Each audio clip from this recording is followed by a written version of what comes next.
Assalamualaikum warahmatullahi wabarakatuh. Alhamdulillahi rabbil alamin. Wabihi nasta'inu ala umurid dunya waddin.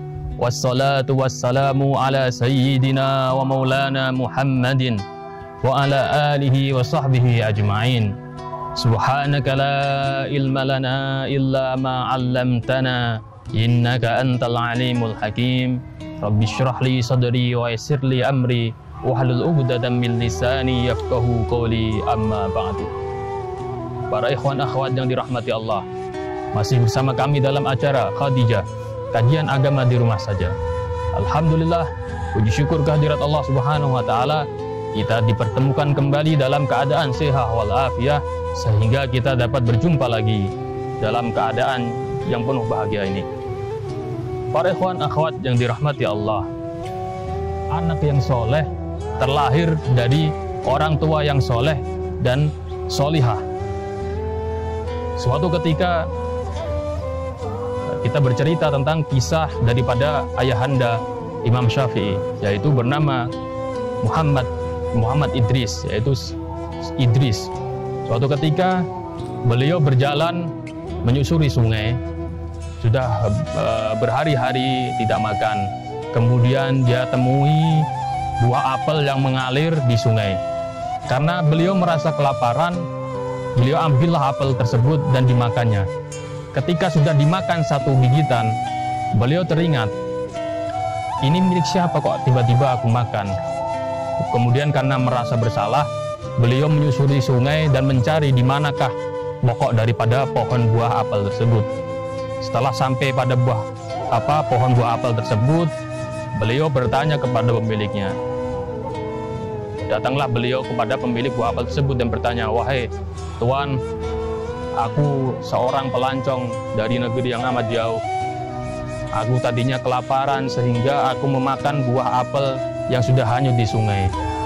Kedatanganku ke sini adalah untuk meminta keridhaan darimu supaya mengikhlaskan buah yang telah aku makan ini. Kemudian orang tersebut berkata kepada bapaknya dari Imam Syafi'i, wahai anak muda, aku ikhlaskan apa yang engkau makan, akan tetapi dengan syarat. Apa syarat tersebut? Kamu harus menikahi anakku. Tapi tunggu dulu, anakku ini adalah seorang yang cacat, yaitu tangannya putus untung, dia cacat. Kemudian matanya buta, telinganya tuli. Kemudian dia tidak bisa berbicara, kakinya juga putus. Maukah engkau menikahi anakku tersebut? Kemudian ayah dari Imam Syafi'i berpikir, bagaimana aku harus menikahi seorang wanita yang seperti itu hanya karena aku memakan buah apel.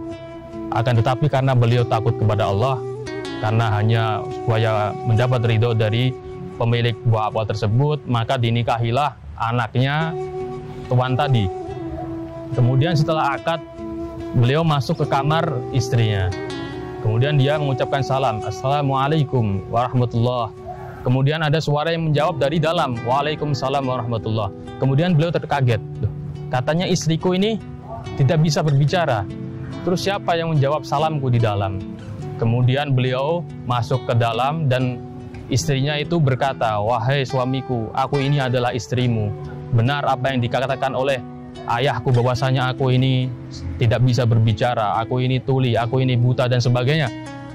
Artinya apa? Aku ini buta, yaitu aku tidak pernah melihat hal-hal yang dilarang oleh Allah Subhanahu wa taala. Aku ini tuli, aku tidak bisa mendengar, yaitu tidak bisa mendengar hal-hal yang tidak diperkenankan oleh Allah Subhanahu wa taala. Aku ini bisu, yaitu bisu, tidak pernah mengucapkan kalimat-kalimat kotor. Aku ini puntung, tidak punya tangan, yaitu tanganku tidak pernah aku gunakan di dalam keburukan. Dan kakiku ini cacat, artinya apa? Aku tidak pernah melangkah di dalam kemaksiatan.